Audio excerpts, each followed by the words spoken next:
Hello everyone, আসসালামু আলাইকুম। চলে আসলাম ছোট্ট একটা ব্লগ ভিডিও নিয়ে। আর এই যে আমার ভাইয়া একটা ফুল পাইয়া যে কত খুশি হয়েছে, মাশাআল্লাহ। এই খুশিটা লাখ টাকা দিয়েও কিনে পাইতাম না। আমরা সবাই ওদের পাশে আছি। আমি আমার ছোট বোন আজকে বিকালবেলা একটু বাহিরে বের হয়েছিলাম, তখন দেখতেছি যে আমাদের ছাত্ররা, মানে আমাদের ছোট ভাই ও বোনেরা সবাই মিলে ট্রাফিক পুলিশের কাজ করতেছে। আমার কাছে দেখে অনেক ভালো লাগছে, যা বলার বাহিরে। তারপরে আমি আমার ছোট বোনকে বললাম ওদেরকে আরেকটু উৎসাহ দেই, বা আমার কাছে ভালো লাগবে। আর ফুল তো আমার অনেক পছন্দ, আপনারা তো জানেন, যারা আমার ভিডিও দেখেন অবশ্যই জানেন ফুল জিনিসটাই আমার খুব খুব বেশি পছন্দ।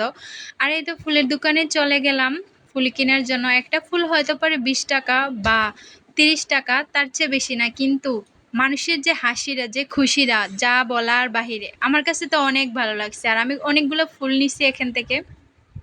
নেওয়ার পরে আমি চলে গেলাম জিলা স্কুলের সামনে। আর এই যে জিলা স্কুলের দেয়ালগুলারে ওরা পরিষ্কার করে, ওরা অনেক সুন্দর করে আর্ট করছে, যা বলার বাহিরে। এত ভালো লাগতেছে, সামনে না দেখলে বুঝতে পারতাম না এত সুন্দর করে ওরা আর্ট করছে। আর এই তো আমি আমার ছোট বোন মিলে চলে গেছি, এখান থেকে চলে গেলাম।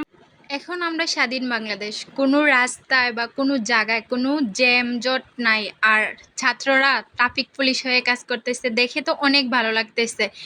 এটা হচ্ছে আমাদের স্বাধীন বাংলাদেশ। এত ভালো লাগছে যা বলার বাহিরে। প্রত্যেকটা মানুষের সাথে কথা বলতেছি, প্রত্যেকটা মানুষের মুখে হাসি। আর এই আপুটা তো একটা ফুল পেয়ে অনেক খুশি, যা লাখ টাকা দিয়েও এই হাসিটা কিনতে পারতাম না বা দিতে পারতাম না। আমার কাছে ভালো লাগছে। ওদের সাথে আমি 1 মিনিটের ভিতরে অনেক ভালো একটা বন্ধুত্ব করে নিছি। ওরা আমাকে প্রশ্ন করতেছে যে আপু আপনার নাম কি, অনেক কিছুই আমাকে বলছে, কিন্তু আমি ওদের সাথে এতগুলো কথা বলি না। ওরা আমাকে নিয়ে অনেকগুলো কথা বলতেছে যে আপু সবাই তো খাবার দিতেছে, আপনি কেন ফুল দিতেছেন। আমি বললাম আমার কাছে ভালো লাগছে যে আপনাদের যদি এটা দেয় আপনারাও উৎসাহ হবেন, আপনাদের অনেক ভালো লাগবে, তার জন্য আমি এই ফুলটা মানে। কিন্তু আমাদের আপুরা অনেক অনেক খুশি। আর এটাই, আমরা যদি সাধারণ মানুষ সচেতন হই তাহলে আমাদের দেশটা আরও সুন্দর হয়ে চলবে।